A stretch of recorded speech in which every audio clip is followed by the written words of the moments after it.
Welcome to the third and final hour of the Bigger, Brighter Brekkie Show, and every Thursday morning the final hour of the Brekkie Show is dedicated to sport, and we call the show SportsFeva. And Peter Swampy Marsh from Quest Newspapers joins me in the studio, as he does every Thursday morning. Morning to you, Swamp. Good morning, Matty, and as always, a bumper weekend of sport just passed, and another one due to roll around in a couple of days' time. It just all rolls into one, doesn't it? Of course, we've seen the AFL one game kick off last week, but the season proper kicks off this week as well. A great, I guess we could call it local derby in the Queensland Cup. Two of the teams closest to us here in Caboolture are doing battle up the Sunshine Coast on the weekend. The netball season kicks off today. Kicks off this weekend as well. The ANZ Championships as well. So sport, more sport. Oh, it's everywhere, and of course we had the Australian Swimming Championships wrap up in South Australia only last week, and that's going to be followed by, in a couple of weeks' time, the Age Nationals in Brisbane, right here in Chandler. So that's a real event for our up-and-coming young stars there at Chandler. But there's been plenty of them that have been competing at the Nationals. They're going to have to back it up in 2 weeks' time and head out to Chandler there. So it's a big effort from those young kids to swim there and compete with the absolute best, and then still try and back up and hold their national or their age titles at Chandler in a couple of weeks' time. Certainly is a big ask, but they'll be better for that experience at the Nationals for sure. My word, there was reports of about 10,000 people there each night to watch them swim, and talking to a few of the young ones, it just absolutely blew their mind seeing and swimming in front of that many people. There were kids there asking for autographs, people cheering, signs waving, everything. So really good for them to get that experience in that atmosphere there, and hopefully spur them on to bigger and brighter things. Yes, absolutely. We'll talk a little bit more about those swimming championships later in the show. What do we got coming up in today's show, Swamp? We, of course, are going to talk to our Moreton Bay Firebird Jacinta Messer on the start of the ANZ Championship season this weekend. As always, we'll get Shane Moon's tips for Over the Moon and see if he did any good this week in out tipping. I think it was Luke was our contestant last week. We'll see how he goes. We've got the AFL's Mike Whiting to come on and talk us through Queensland teams' chances in the AFL kicking off. Of course, the Lions and the Suns. Mike is assigned to cover both those sides for the AFL, so he's definitely the man to talk to about that. And of course, our local Caboolture talent, lining up for the Sunshine Coast Seagulls, Mitch Bucket. He impressed last weekend from all reports, and they're taking on the Redcliffe Dolphins this weekend. So we're going to have a quick word to Mitch and find out how he's going to take on the Mighty Finns. He's in great form. Is Mitchell Bucket, and got a real cult following around. Have you seen the supporters that get along with the buckets on their head? Very interesting. I haven't seen them. That's interesting. Yeah, got a bit of a cult following, does Mitchell Bucket. So that's coming up in SportsFeva. And if you'd like to take on Shane Moon in Over the Moon tipping this week, please give us a call on 5495 or 1015 to go into the draw to take on Mooney. It's nearly as good enough as a collect. If you do beat Mooney in the tips, you get a $50 voucher from our sponsor, Caboolture Sports Club. So very well worth it to call in and beat Shane Moon, and he is a shocking tipster. He's the worst I've ever seen. He talked up his chances of 100% improvement last week. He got 4 last week for those who weren't following along, but look, he's not got anywhere near that. We'll reveal it a little bit later on, but phone in would be my advice. Phone in and start looking over the menus at the sports club, because it's just about guaranteed. Phone call will cost you about 20 cents, so that's it. Try and get in. The phone lines are running hot, so we'll take the calls, and then you'll go into the draw to do battle with Shane Moon. 13 minutes past 8 here on 101.5. You listen to SportsFeva with Matthew and Swampy. Now, the ANZ Championships netball kicks off this weekend, and the defending premiers, the Queensland Firebirds, are attempting to go back-to-back. And joining us on the line is a local star who's joined the Firebirds for season 2012. We spoke to her late last year when she'd had the news that she was being drafted into that Firebirds squad, and we're talking to her again now. It's Jacinta Messer. Good morning to you. Morning, guys. How are you? We're very well, thank you, Jacinta. Now, like we said last time we spoke, you just received the news that you were going to be part of the Firebirds squad for 2012. Of course, a lot of excitement coming with that. You've now spent the pre-season training with the girls. What's the feeling like heading into this weekend's game? We're obviously really excited about it. I'm glad to have pre-season in our revision mirror, which was a long one, let me tell you. But, we feel good and we're looking good, so really ready to get out there and take it to the Vixens. Jacinta, I think the story goes that in early season meetings last year, it may have been Amy Steele threw around the notion that why don't we try and go through this season undefeated, and she was laughed off a little bit by some of the players, and of course that did end up happening, and it was a wonderful season last year. What's been the talk this or in the pre-season this year? Is there another talk of undefeated season? Oh, look, we try and take it at the risk of saying like every sports person ever. we really try and take it one game at a time.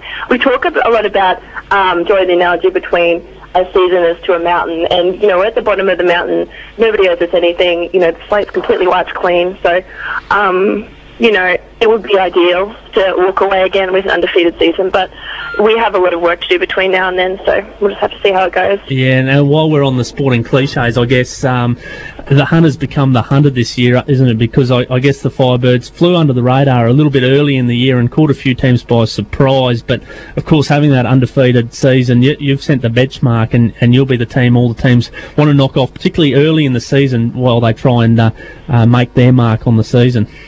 Yeah, absolutely. There'll be no hiding from anyone this year. We're well aware that each team's going to come out and really want to take it to us as reigning premiers. So there won't be any easy games. We're well aware of that, but we're really looking forward to the challenge as well. Who are the teams are really going to give you guys a challenge this year? Is there any up-and-coming sides that are really going to give you a test? Look, I think you've got your Vixens. A couple of the New Zealand teams will be really strong, but I think one of the teams to really watch this year is Feva. They've got a lot of youngies, but they've also got a bit of experience there with Captain Catherine Cox moving to the West Coast, so I think they'll definitely be one to watch in the future. Now, if we turn to your own game a little bit, how have you found things improved through going through a pre-season with the Firebirds?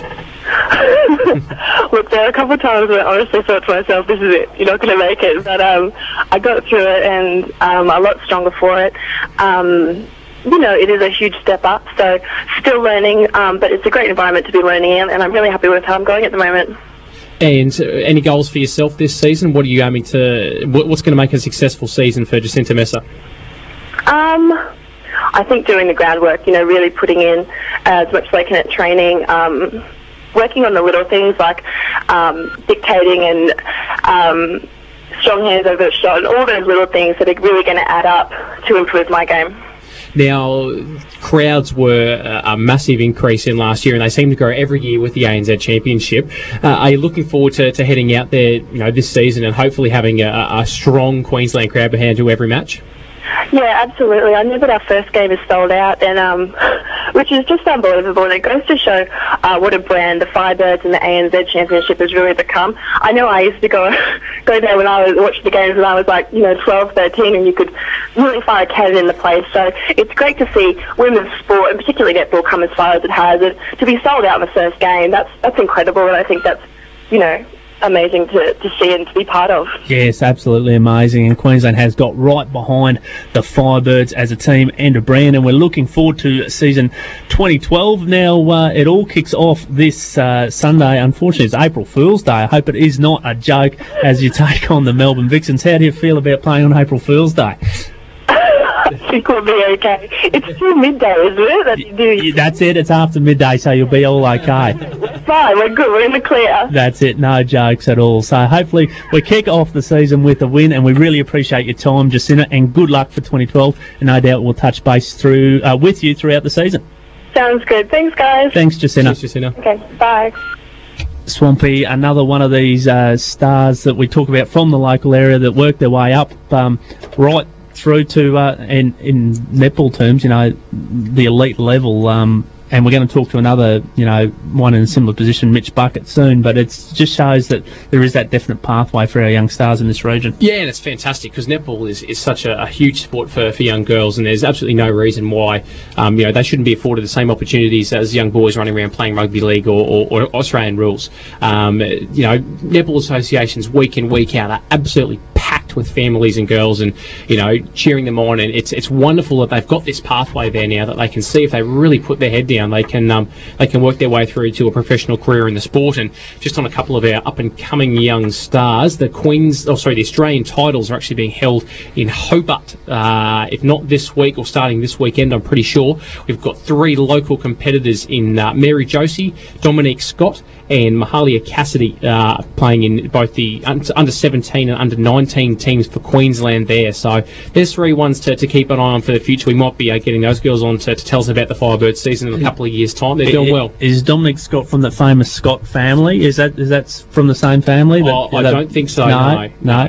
Been a famous netball name around the region for some time. So it's now 19 minutes past 8, and we'll take a few more calls to go into the battle to take on Shane Moon in Over the Moon. Callers now on 5495 1015. Blue Juice with a broken leg, and just while we're talking about broken legs, how bad was Geralia? Broken ankle, Swamp. I missed it on Friday night, but I caught a replay on Sunday, and it was one of those ones that churns your guts. So I really hope it's not going to be too career threatening for Gerald. I don't think we'll see too much of him this year, but hopefully he can come back in 2013 and be better than ever. That's it, as we look forward to the games this week, and it's time to play Over the Moon with a local identity and maybe the worst tipster I've ever come across in my entire life. Shane Moon, good morning to you. Good morning, guys. I'm having a shocker, eh? You are. I'm in a tipping comp with my family at home. There's a dog in our comp, and he is out tipping you at the moment, Mooney. Mate, I'm just trying to give everyone an opportunity in the community before I hit my shackles, mate. Takes the old fellow to warm up a little bit. That's it. He's foxing. I've had a couple of people say, Shane, he's not having a go. You are having the biggest go. I know you've got the research papers out each week, you study it, and you got 2 last week. Yeah, mate. I'm listening to mates. I'm ringing the clubs up. I'm getting the players, how they're feeling, whether they're motivated. Talking to the coaches. It's just not happening, mate. I think I'm going to go back to the dartboard. You're gone. So yeah, Luke last week dusted you well and truly. Picked up 6, Luke. 6. So it was always going to be hard to beat Mooney, even if you did tip well. So well done to Luke, and just a reminder, he can drop into the station and pick up his $50 voucher. Thanks to our sponsors, Caboolture Sports Club. Time to get into this week's tip and see if you can beat Ethan we've got this week. So, Mooney, the Broncos take on the Dragons first up at Lang Park on Friday night. Mate, I heard the intro. You, mate, absolutely shocking ankle injury. I was paining on the watching it on telly. I thought I was going to break my own leg there. It was so severe, eh? It wasn't good to see, Mooney. Wasn't good to see. Absolutely. But, mate, I reckon the Bronx will come back. I'm going to go to the Bronx this week. I think they're playing good footy, actually. I think they're doing really well. As a Broncos fan, I'm now scared that you've tipped them. So, the Storm to take on the Knights. Mate, the Storm's on a roll. I think they are. I think they'll find Cooper Cronk today. I think he'll take a pay cut on the huge offers he's been had, and I think you'll see him back in a Melbourne jersey for the future, mate. Oh, interesting. I think he may end up at the Bunnies, but we'll see about 9:30 Queensland time. Now, the Panthers take on the Sharks, 2 teams who have hit a bit of form in recent weeks.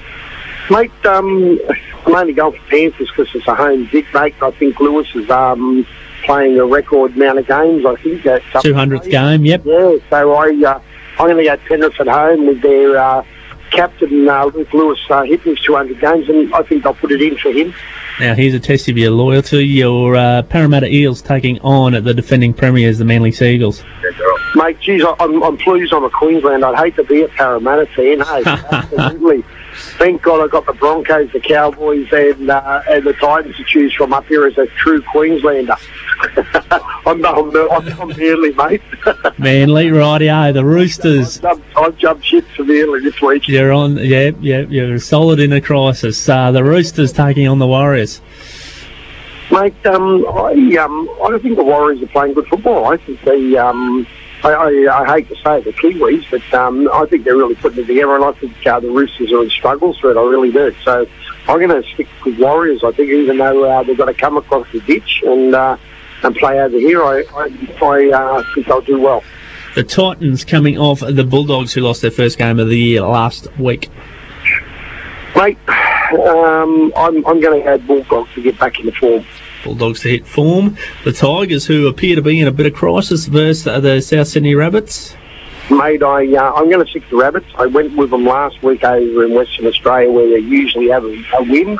But I think Tigers are struggling, mate. There's rumours there that there's infighting, and I believe Benji's also going to be out this weekend. I think he's got a bit of an injury and won't be having a game, so I'm going to go. I'm going to go with South, mate. I think the Bunnies. The Bunnies. And the final Monday night game, the Raiders, who sprung an upset in Monday night football, taking on the Cowboys, who were woeful last week. Mate, and I'm going to absolutely stick with Canberra down there in Canberra. It's about 10 degrees colder down there, and I think North Queensland's going to struggle out to get out of the heat. Rightio, the Raiders go there. Now, Swamp, how many different to Ethan this week? We've got 2 different this week. Ethan has gone for the Dragons to get over the Bronx, and he thinks the Cowboys are going to get over the Green Machine. So there's 2 games. I tell you what, this might go down to the wire. Yeah, very much so. We look forward to it. Mate, I feel sorry for Broncos to have me on their side this week, but everyone I back struggles. I know. We won't let Anthony Griffin know that you've tipped the Bronx, otherwise you will be barred. Yeah, I think they will come. I'll send out the henchmen to get me. You could have Big Sammy Thaiday knocking on your door. Oh, that's scary. That is. Well, good on you, Mooney. We hope you seem to have done a little bit more research this week, so you might be a hope. Mate, I always do the research. You've got to research to win, guys. I just about hit my straps. I can feel I'm coming into form. Righto, round 5 at stake, and we'll see how you go. We'll talk to you again next week, Mooney. Thanks, guys. Thanks, listeners. All the best. Cheers, Mooney. Mooney, the worst tipster in rugby league. Song 2 now from Blur. We'll be back to talk to Mitch Bucket from the Sunshine Coast Seagulls. 24 minutes to 9 here on 101.5, and Swamp Time to talk some Queensland Cup now, and it's a big local derby, I guess we could call it. Our 2 teams closest to Caboolture here. We've got the Redcliffe Dolphins travelling up the Bruce Highway to take on the Sunshine Coast Seagulls, and joining us on the line is one of the stars for the Seagulls so far this year. He's a Caboolture Snakes junior, Mitch Bucket. Good morning to you. How you going, fellas? We're really good here, mate, and it's great to talk to you. And the Sunny Coast Seagulls have had a great start to the year, a couple of good wins and a couple of close losses, unfortunately, but to some teams that you probably weren't expected to get close to. Yeah, no, we've known how good we are since the start of pre-season, and it's just a matter of everyone else believing in us. And they gave Tweed a bit of a shock last weekend and touched South up the weekend before. It's been a great start. Just for all our listeners out there who mightn't be aware, they might have seen your name in the programs there for Sunny Coast Eagles. Just take us through your career to date. We know you're a Snakes junior, but take us right back from when your league career started, mate. Yeah, I started playing league at under 8s down at the Snakies. Played till about under 14s. Went and played a year of union down at Caboolture, and then come back and played a bit of senior footy at Caboolture, and then up the Sunny Coast 2 years playing under 20s, and then last year I played 5 games of Q Cup, and then in an off-season down in New South Wales with Manly, and then come back this year and playing Q Cup, so big opportunity. Now, the big news in the Q Cup this year, Mitch, has been, of course, that it's now broadcast on Channel 9 before the big Sunday afternoon clash, and certainly been beginning a few followers that we've seen talking about the Q Cup a bit more than they were before. Is that something inside the competition that you guys are feeling as well? That switch has brought a little bit more interest to the Cup? Yeah, definitely. I think that there's a lot more, it's out there a lot more now being on Channel 9, and a lot more people know about it and come down to the games and support, so it's doing a lot for the comp. And as we know, Sunshine Coast a couple of years ago were premiers, and there was that association with Manly due to a decision by New South Wales Rugby League. There was no longer that feeder situation in place, and the Sunshine Coast Seagulls really struggled without that association last year, but still put themselves in a few games that they were... I know they took Redcliffe to the wire in a game, the corresponding game last year. We've seen a change in coaching personnel throughout the off-season. What are some of the other changes that made the Sunny Coast a much more competitive side in 2012, Mitch? I think we've just bonded a lot more in the off-season. I'd say Cordell's got a lot more organisation skills this year, and he's brought all the boys together, and we've just, instead of waiting halfway through the season, we've just hit the straps from the start.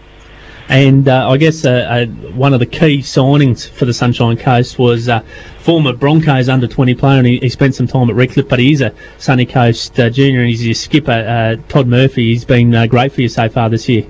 Yeah, no, he's a real tough competitor, Todd, and he knows what he's doing. He's got a level head, and even though he's still a young fella, everyone looks up to him and looks to him for a bit of guidance.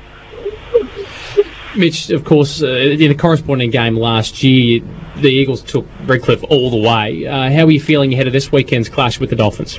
Oh, mate, personally, on a personal note, I've got a bit of a grudge against Redcliffe. I know a few of the boys up here do, and we're really looking forward to the game, and we know if we stick to what we know, head to defence we had last week and throw in a bit of attack this week, we'll be in there with the big shot. And a bit of a battle of some Caboolture juniors doing place, of course, yourself for Sunday Coast Eagles. I know there's a few other Caboolture boys there in the squad, but also big Paul Ivan doing battle for the Dolphins. So a bit of Caboolture pride on the line as well, Mitch. Yeah, no, definitely. There's always a bit of banter between ex-Caboolture players. I think that's just what comes with being a Caboolture player, but it should be pretty good. Good matchup. Speaking of your Caboolture players, Mitch, the Snakies, of course, took out the comp last year with a wonderful run under Chuck Tomlinson. Did you get a chance to follow much of the Snakies in 2011? No, most of our games were on at the same time, but I'm mates with a few of the boys that played A grade, and it's good to see the boys get up finally after a few years in the finals and not getting there. And last year, yeah. And just finally, just looking at the game ahead, also for the weekend, we mentioned Paul Ivan. Has the team looked at who are some of those other danger players for the Dolphins on the weekend, who you'll have to shut down to go towards winning the game? Oh, definitely. We do a bit of video session each day and each Tuesday, and we think there's some key players like James Bond and Dane Gagai. We've got to watch out for them. They're obviously big strike weapons, and yeah, we just got to be cautious and just stay patient in defence. Absolutely, it should be a crackerjack game this Sunday up there at up on the Sunshine Coast. One of the best facilities going around in Queensland Cup Rugby League. I'll be up there, looking forward to seeing it in action and looking to see your cheer squad with the buckets on the head, Mitch. Bit of a cult following you got. Oh yeah, those boys, they love a good banter, so they'll be up there. Hopefully they'll get a few more down. It's one of the best support groups going around in rugby league. Mitch, we really thank you for joining us on the show this morning. We hope to catch up with you throughout season 2012. No worries, boys. I'd just like to give a quick shout out to Rowan Klein, the other centre in the side. He said he'd be listening, so beautiful. The Klein boys, some more players from the Moreton Bay region. It's good to have them on board. Cheers, mate. No worries. Thanks, Mitch. Cheers, mate.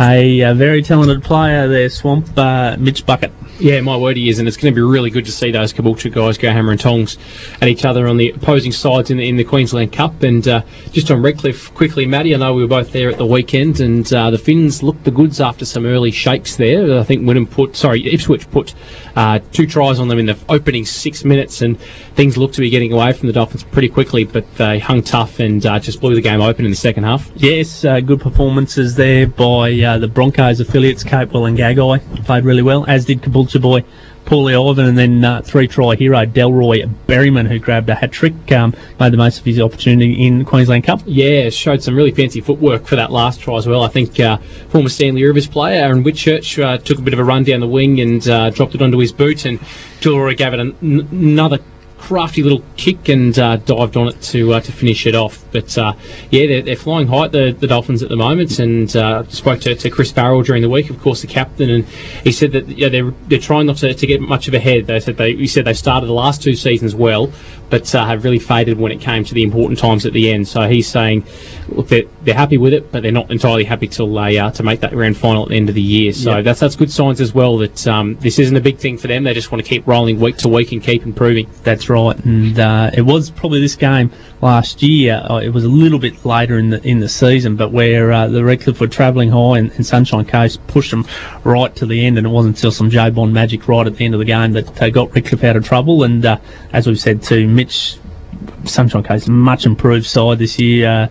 A lot of those young players that were kind of thrown in the deep end last year got 12 months experience. They've come along in leaps and bounds, and looking forward to some of these local clashes, like we said, Ivan versus Bucket, and then you mentioned the Stanley Rivers. We've got the Klein boys and also Whitchurch there as well, so there'll be some heat in the game, don't worry about that. Yeah, and Stockland Park, where of course the game will be taking place, is hands down one of the best Queensland Cup facilities going around. It's a wonderful place up there. There aren't too many better places, bar Dolphin Oval, I think, to get along and watch rugby league. So terrific facility, a great grandstand. I've been waiting to sit in this grandstand for ages. I went up to the pre-season trial and they didn't play on the main park, so this will be my debut on the grandstand. So I had the absolute pleasure of watching the Snakies take 2 grand finals from that grandstand last year, so very happy memories for me there. It's a wonderful place, and definitely worth heading up there to see the Dolphins take on the Sea Eagles. It will be a great clash, and over the years the real rivalry for the Dolphins was, I guess, North, being that North side, and there's still a certain rivalry there, but I really think now that the Sunshine Coast is I think that's going to grow into one of the great local derbies over the years. You know, there's the two teams that kind of surround that Moreton Bay region. And that, of course, Todd Murphy going up there from the Dolphins last year, he was kicked that inspirational field goal to over Manly and looked like he was going to be a player for the future, but of course chose to change to the Sunny Coast Eagles, and he was a Sunny Coast junior and did live up the coast, so we can't hold that too much against Todd. But look, there's going to be a few Dolphins boys. I'm sure we'll be happy to remind him where he's left. And another cult figure that plays in the Fogs Cup, Andrew Zarrow, who was a bit of a cult figure at Dolphin Oval. He's also going up to Sunshine Coast this year, so I'm sure he'll be in for some ribbing as well. So can't wait. It will be a great day. Also on April Fool's Day, that one. So it's all happening on April Fool's Day. The Firebirds and the Dolphins and the Sunshine Coast Eagles. Can't wait. Time now for a quick word from our sponsors. Time now to talk some AFL. And joining us on the line is AFL media journalist Mike Whiting. Good morning to you. G'day, Matt. How you going, boys? We're really good, mate, and excited to see the AFL. I guess a few people got caught guessing what was happening last week. Just the one game, everyone went to put in their footy tips, and we're all a bit confused. But we've got the rest of round one to take care of, and the season ahead, Mike. We're looking forward to it. Mate, so am I, and I'm sure a lot of the fans are. It's been a very long pre-season, especially when you consider that a lot of the other statewide and national comps are already well and truly underway in some instances. So it'll be nice to get some real footy on the field. Mike, if we start with the Brisbane Lions, they've had a bit of a struggles the last couple of years. Probably signing Fev wasn't that best decision for them, and injuries cruelled their chances last year. You've been watching the Lions pre-season very, very closely. How are they shaping up for 2012? Yeah, they're looking okay. I think fans shouldn't expect a huge lift this year. They're still quite a young group overall. Probably escaped with not too many injuries this pre-season, fortunately. Yes, unfortunately, the only big one was Jonathan Brown, and he'll miss the next couple of weeks. But aside from Brownie, there's pretty much a full squad to pick from. They're quite a young group, though, and there's still a lot of those second, third and fourth year players that I think have got a lot of development in front of them. So I'd expect Brisbane to improve this year, but probably still not quite enough to make the finals, but they should be able to win a few more games. I'd sort of expect 6 to 8 wins this year. Some of those younger players that have been talked about through other outlets are Tommy Rockcliffe, Paddy Carnesis and Billy Longer. Are they players that you're expecting to stand up and for Lions fans to take notice of this year? Yeah, Tommy Rockcliffe obviously had a great season last year. He won the best and fairest. He's such a competitive little player, Rocky. Like I'd expect him to keep improving. He's just such a driven person and a driven player. Billy Longer's a really interesting case. He was drafted at number 8 last year, big ruckman. He's a huge, huge kid for his size. He's only 18. He came to the club quite big, and he's just got bigger. He's put on 10 or 11 kilos since he got there, and he's a man. He's a man, and the boys at just 18, he's a ready-made player, and I'd expect him to get some games this year. I'm not quite sure how they're going to fit him in. Obviously, with Leuenberger taking the majority of the ruck duties, I'm not quite sure how they're going to fit Billy in, but he will get a run somewhere. There's absolutely no doubt about it, and it wouldn't be a huge shock to see him picked today for Saturday's match against Melbourne. So he's probably a young guy you could certainly look at, yeah. And just one more on the lines before we do switch over to the Gold Coast side. Can we expect to see the big flaming redhead Daniel Merritt in the forward line for the Lions this week? Yeah, no doubt about that. Absolutely no doubt. Since Brownie got injured, the coach Michael Voss wanted to put some experience in the forward line, and that came about with Daniel Merritt. He actually came to the club many years ago as a forward, very raw forward. He played a couple of years and then they swung him back to defence, but he's not unfamiliar with playing in that forward line, and he'll certainly start there against Melbourne. But I'll tell you, I had a quick chat to Dan yesterday, and he's keen to fill in to help the team up forward, but he's just as eager to get back, and he's cheering as loud as anyone when Brownie overcomes his injury and resumes his place in the forward line. Kicked a bagful in the pre-season too, Merritt, so I don't think he'll be as out of place here as fans might expect. But moving down the coast to the new side, and I suppose they're not the new side now, they're probably yesterday's news, the Gold Coast Suns with Greater Western Sydney coming in. They did quite well last year, probably met expectations if not exceeding them. What's going to be the challenge for the Suns this year? I think the challenge for them is just to be competitive for longer during matches. Some people have thrown out win targets and all this sort of stuff, but realistically, I think if they're just more competitive for 4 quarters, last year, as I'm sure you've sort of seen in many of their matches, they were competitive for a half or 3 quarters or for parts of matches, but they couldn't finish matches off. With such a young list, they've obviously worked a hell of a lot on during the pre-season on their fitness. And I think that's just their challenge for this year, to be competitive for longer during matches, and they'll sneak a couple of wins along the way, but just that competitive nature for longer periods is what they're aiming for a bit more this year. I think what surprised a lot of people last year was Gary Ablett somehow managed to get better despite not having the calibre of teammates around him that he did at Geelong. There's some really young, exciting talents there for the Suns, and we probably saw a little bit of them last year in David Swallow and Zach Smith. Who we're going to have to look out for the Suns to really emerge this year? Well, there's a whole string of players, obviously, but the guy I'm a big fan of is Josh Caddy. He only played a couple of games at the end of last year, had quite a lot of injury problems, suffered a little bit of homesickness, was actually requested a trade to go back to a Melbourne club in the off-season, but he stayed with the Suns, and he's a super exciting player. Quality midfielder, wins his own ball, can take a good mark overhead, can go forward and kick goals. So Josh Caddy's probably a name that I think people should look out for. There's obviously a whole host of other young players. Dion Presti is another one that's had a big pre-season, and Luke Russell, who's probably not a household name from last year, but Luke Russell's coming and leaps him down over the pre-season, and he's another one I think people should look for to make a move to the next level. A lot of league fans have forgotten he was even a Bronco, but what's the expectations on Carmichael Hunt in his second year? Yeah, a little bit more expectation on Carmichael, I'd say. Like he's another, obviously not as young as the other guys, but he's basically in the same boat in the fact that this is only his second full season of AFL. They're switching him from the back line last year into the midfield this year. He seems a lot more natural this year, believe it or not. Like when he's around the ball, he's a lot more instinctive than what you'd think. He's quite good at winning his own ball, and he's certainly not giving off to the first option this year. He's got quite good vision and awareness, and I think they seem to have found a little bit of a home for Carmichael in the midfield. So look for him to have a little bit more of an influence this year. He's stripped off a couple of kilos off his rugby league body, he's dropped 5 kilos. He's down to 90 kilos to handle the aerobic side of things that he needs, but I think you can look for him to have a bit more of an impact this year. And looking at the rest of the comp, Mike, who do you think are going to be in the improvers and the teams that may be on the slide? We had the big tip here from my colleague last week, Swampy Marsh, who said Collingwood will be on the slide. Now, he's copped a bit from our former host, Andre Grimaud, who said he's lost the plot. But what's your thoughts on the improvers and the teams on the slide in season 2012? Well, the improvers for me come from interstate. I think we've seen in the pre-season that Adelaide will be an improver. New coach in Brenton Sanderson coming from the Geelong regime. I'm sure he's taking a lot of those Geelong traits over to Adelaide. They won the NAB Cup. I'd be stunned if they didn't improve, and I actually think they'll make the 8. Another improver, I think, with a new coach will be Fremantle. Ross Lyon going over there.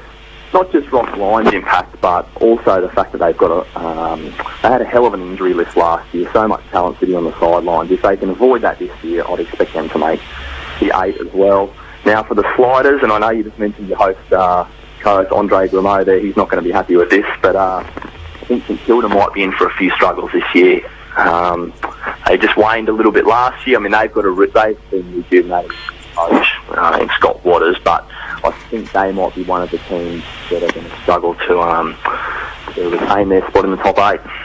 And of course, can for the big one at the end of the year, can anyone beat the Hawks to claim the premiership?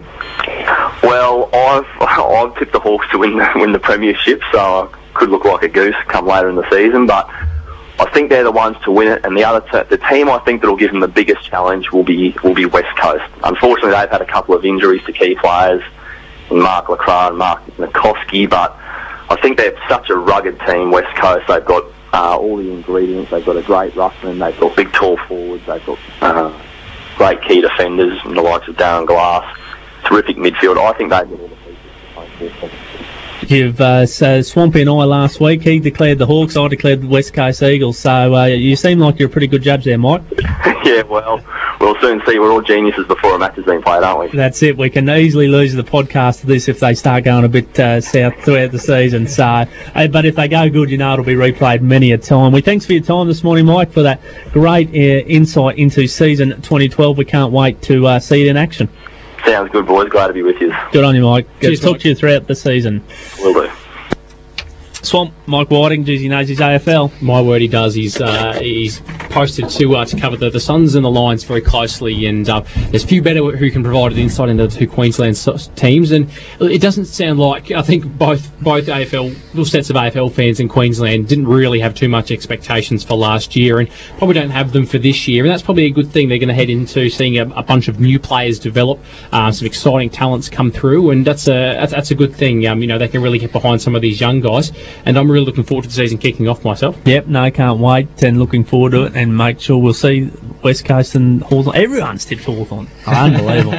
I think I'm the only one on West Coast, but Mike's throwing them a bit of a tip. Now, to finally wrap up, we're talking about our Moreton Bay swimmers. We spoke about them before the championships, throughout the championships, but finally, who are the Moreton Bay swimmers that are off to London? Now, in the final wash-up, we've got four swimmers from this particular event that will join Mel Gorman, who has already qualified for the open water swim at the Olympics. Was the first person to make... First Australian, to make the team. So she's a Redcliffe City high performance there under the Supercoach Ken Wood. So first of all, Kylie Palmer, who of course came back from her shoulder surgery in 2010, was really looking to make an impact here, and my word, she did. Kylie qualified for the 200 metre, the 400 metre and the 800 metre freestyle in absolute style. It was a massive performance there by Kylie. Great effort to Kylie, and a friend of the show, been on the show absolutely before. And just a wonderful talent, wonderful girl. So she's definitely ticked all her boxes there, and she can only get better leading into London. So look for the 2 and the 4 as her events there. The shoulder doesn't quite hold up as long as it does in the 8 like it did, but there'll be her 2 events there to really look at for her at the Olympics. She is real chance of medaling in all those 3 events, though, isn't she? My word, she is. At the World Championships last year, she only finished second behind the world record holder in Francesca Pellegrini, I think, from Italy. So Kylie is definitely one of our medal chances at the event. Fantastic. Following up from that, we say Marumba Downs, but she does live out of home, but Mum and Dad still base themselves at Marumba Downs, is Jess Shipper, the butterfly queen. She's done very, very well, Jess. She qualified for the 100 metre and 200 metre butterfly, and that 200 metre butterfly title was her 8th consecutive title. So well done, fantastic Jess. Effort. And Jess has thrown out a bit of a hint that this will be the swan song for her. Yes, you would think so. I think this is her 3rd Olympics, so she's definitely one of the senior members of the team, but still right up there. And 2 other swimmers, 2 of our multi-class swimmers who have done absolutely outstanding things. They'll compete at the Paralympics. Blake Cochran will compete in the 100 metre breaststroke, and Petrie's Brendan Hall will compete in the 400 metres freestyle. both wonderful competitors, wonderful athletes. Look for them in the Paralympics. Brendan's actually the world record holder in that event, so he's a red-hot chance for a gold medal. Yeah, good luck to all of our competitors there. And, of course, former St. Peter's and Tullawong High student Liesl Jones off to her 4th Olympics, and you'd say she'd be the odds-on favourite to carry the Australian flag at the opening ceremony. Yeah, first athlete, I think, to make... First swimmer. Swimmer to make 4 Olympics for Australia, so definitely, if I was a betting man, I'd put it on Liesl. A great effort for Liesl, and I discovered her. I'm claiming it. Anyway, that's SportsFeva. We're into extra time already. Thanks to our guests this morning, Jacinta Messer from the Queensland Firebirds, Mitch Bucket from the Sunshine Coast Seagulls, Mike Whiting from AFL.com, and also the worst tipster in rugby league, Shane Moon. And, of course, to you, Swampy, thanks for joining me again. Always a pleasure, Matty. And we'll be back again next Thursday. Stand by now for the national news.